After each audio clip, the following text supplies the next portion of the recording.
സുഗത ഇങ്ങോട്ട് ഇറങ്ങി വാ. എന്റെ താണ്ടോ കാണുന്നത് കംപ്ലീറ്റ് മണ്ടോതിരിന്റെ പോസ്റ്റർ ഉള്ളത് എന്റെ പെരലിച്ച് കിടക്കണല്ലേ എന്റെ വീടിന് മുന്നിൽ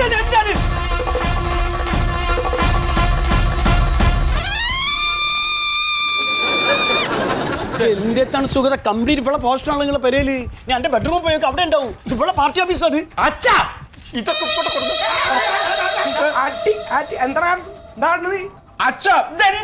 എന്താ നിനക്ക് കണ്ണാണല്ലേ? നമ്മുടെ ചിഹ്നം പിന്നാണ്. മണ്ടോതിരിക്ക് വോട്ടും ചെയ്യണം. അത് തന്നെ. അച്ഛാ ഞാൻ വേറെ പാർട്ടിയിലുള്ളതല്ലേ. ഇതൊക്കെ ഇവിടെ ഒട്ടിച്ച എന്റെ പാർട്ടിക്കാരോട് ഞാൻ എന്ത് സമാധാനം പറയാ? നീ ഒന്നും പറയണ്ടടാ. ഇവിടെ ആരുടെ പോസ്റ്റർ ഒട്ടിക്കണം, ആരുടെ ബാനർ വെക്കണം എന്നുള്ളതേ ഞങ്ങളാ തീരുമാനിക്കണം. നീ ആരാടാ? സുഗത ഇത് മണ്ടോതിരിന്റെ പേര് കായിക വാങ്ങിണ്ടാവും. അടിച്ച് കൊറണ ഞാൻ പൊട്ടിക്കും. എന്നാലും അച്ഛാ ഇത്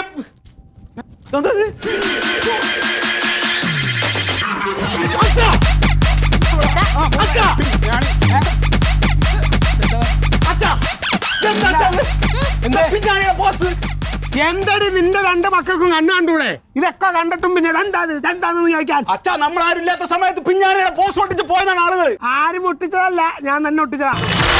എന്ത് നിങ്ങൾ ഒട്ടിച്ചതോ? എന്നാ ഇത് ഒരുമാതിരി തറ പരിപാടി ആയി പോയച്ചാ. ഞാൻ പ്രസ്ഥാനത്തിന്റെ കൂടെ നിൽക്കുന്ന ആളല്ലേ, എനിക്ക് നിലയും വിലയില്ലേ? പിന്നെന്താ എനിക്ക് നിലയും വിലയൊന്നുമില്ലേ? എന്റെ പാർട്ടിയിൽ എനിക്കുണ്ട് നിലയും വിലയും. ഓന് നിലം വിലയില്ലേ? മതി നിങ്ങളുടെ പാർട്ടിയുടെ നിലയും വിലയൊന്നും ഇവിടെ വിളമ്പണ്ട. എടാ ഓരോ ഇലക്ഷനും ഓരോ നിലപാട് എടുക്കുന്നതിന് എന്ത് വിലയാണ്? പിന്നെ ഒരു കാര്യം പറഞ്ഞേക്കാം, അവര് ചേട്ടനന്യന്മാരാ, അവര് പലതും സംസാരിക്കും. ഇതുപോലുള്ള എന്നെ മുന്നിൽ നിർത്തിയാണ്ടല്ലോ രക്തസാക്ഷി കൂടും നിങ്ങളുടെ പാർട്ടിക്ക്. ഞാൻ പാർട്ടി നേതൃത്വം പറഞ്ഞ അനുസരിച്ച് നമ്മൾ നിൽക്കുള്ളൂ. ഏതാണോ എന്റെ പാർട്ടി? കഴിഞ്ഞ വർഷം ഏതായിരുന്നു പാർട്ടി? കഴിഞ്ഞ ഇലക്ഷന് ഞങ്ങളുടെ കൂടെ നിന്ന് നക്കാവുന്നത് മുഴുവനും നക്കിയിട്ട് കാല് വാരി നക്കിയല്ലടാ. അങ്ങനത്തെ നക്കല്ല കൂടെ നിൽക്കാൻ താല്പര്യമില്ലാത്തതുകൊണ്ടാണ് ഞാൻ ഈ പാർട്ടിയിലേക്ക് മാറിയത്. നിങ്ങളുടെ പാർട്ടിയിലെ പൊള്ളത്തിറങ്ങി നമ്മൾ വിളിച്ചു പറഞ്ഞാണ്ടല്ലോ നാണം കെട്ടുവോ?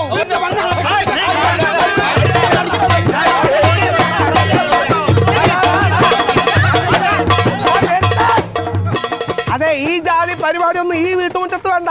അതൊക്കെ നിങ്ങളുടെ നിയമസഭാ സമ്മേളനത്തില്. അമ്മേ അച്ഛനോ വിവരമില്ല. അച്ഛൻ വിവരക്കേട് കാണിക്കാന്ന് പറഞ്ഞിട്ട് അമ്മയ്ക്കൊന്ന് പറഞ്ഞു കൊടുത്തൂടെ? അച്ഛൻ ഒരു വിവരക്കേടും കാണിച്ചിട്ടില്ല. വിവരക്കേട് കാണിക്കണതും മനുഷ്യനെ പറഞ്ഞു പറ്റിക്കണത് നീ എന്തേ നിന്നെ പോലെയുള്ള ആൾക്കാരുവാ. അതെ എടാ, എനിക്ക് ജീവിതത്തിൽ ആകെ 2 വിവരക്കേടാ ഉണ്ടായിട്ടുള്ളൂ. അതൊന്ന് നീയും പിന്നെ ഒന്ന് ഇവനാ. അതെ അച്ഛാ, ഞങ്ങൾ ആരും പറഞ്ഞു പറ്റിച്ചിട്ടില്ല. നിങ്ങൾ ഞങ്ങളുടെ പ്രകടന പത്രിക ഒന്ന് എടുത്ത് വായിച്ചു നോക്കണം. അപ്പൊ എന്താ ഞങ്ങൾ പറ്റിച്ചു? ഞങ്ങളുടെ പ്രകടന പത്രിക എടുത്ത് നോക്കണം. അതെ, നിങ്ങളുടെ 2 ആളുടെയും പ്രകടന പത്രിക ഞാൻ വായിച്ചു. രണ്ടും ഏകദേശം ഒരേപോലെ തന്നെ. എന്റെ സംശയം നിങ്ങൾ 2 ആളും കൂടെ വീട്ടിലിരുന്ന് പരസ്പരം കോപ്പി അടിച്ച് എഴുതിയതാണോ? അച്ഛാ വീണ്ടും വിവരക്കേട് പറയരുത്. ഇതൊന്നും ഞങ്ങൾ എഴുതി ഉണ്ടാക്കുന്നതല്ല, ഇതൊക്കെ വലിയ വലിയ ആളുകൾ എഴുതുന്നതാണ്. എന്നാ അവര് കോപ്പി അടിച്ചിട്ടുണ്ട്. ഓരോ ഇലക്ഷൻ ആകുമ്പത്തേനും വന്നോളും കുറെ കടലാസം കൈ പിടിച്ചിട്ടുണ്ട്. റോഡ് നന്നാക്കാം, കാന പണിയാ, അതിടാ ഇതിടാ സ്ലാവിടാ. ദേ നിർത്തി. ഞാൻ കല്യാണം കഴിച്ചപ്പോ അന്നപ്പോ മുതൽ കേൾക്കണതാ ഇത്. ഇനി ഞങ്ങൾ ഒരു വോട്ട് ചെയ്യണ്ടെങ്കിൽ അതെ ഈ പെങ്കൊച്ചിന ആരും നിക്കണ്ട. പൊക്കോ. അമ്മയല്ല കുമ്മ. അവിടെ ഒരു പാർട്ടിയിലും ഇല്ല, സ്വതന്ത്രയാണ്. അവിടെ പോയാൽ അവൾക്ക് ഒന്നും ചെയ്യാൻ പറ്റില്ല.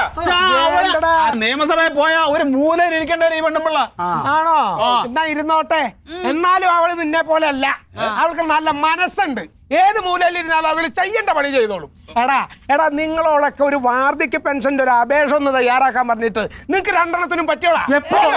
എപ്പോഴെങ്കിലും ആവട്ടെ. അതെനിക്ക് ചെയ്തു തന്ന കൊച്ച ഞാൻ അവൾക്ക് വോട്ട് ചെയ്യും. അവളെ ഞങ്ങൾ വിജയിപ്പിക്കും. അത് തന്നെയാണോ? ഇവിടെ വന്നിട്ടുള്ള കാര്യം ആ പെങ്കൊച്ച് തുറന്നു പറഞ്ഞു. നീയൊക്കെയാ നുണയും പറഞ്ഞിട്ട് നടക്കണം. ഇറങ്ങിക്കോണം ഇപ്പൊ തന്നെ വീട്ടിൽ നിന്ന് പോണത്. അല്ല അപ്പൊ ഞങ്ങളുടെ പാർട്ടി നിന്റെ പാർട്ടി എടാ നിന്നെ പോലെ കുടുംബത്തിന് ഒരു ഗുണം ചെയ്യാത്ത കുറെ എണ്ണമുള്ള പാർട്ടീനെ വിജയിപ്പിക്കണ നേരം കൊണ്ടേ ഞങ്ങൾക്ക് സത്യസന്ധമായിട്ട് കാര്യങ്ങൾ തുറന്നു പറഞ്ഞ ആ കുട്ടീനെ വിജയിപ്പിക്കണതല്ല. ഞങ്ങൾ അത് വിജയിപ്പിക്കും. ഞങ്ങൾ അവൾക്ക് വോട്ടും ചെയ്യും.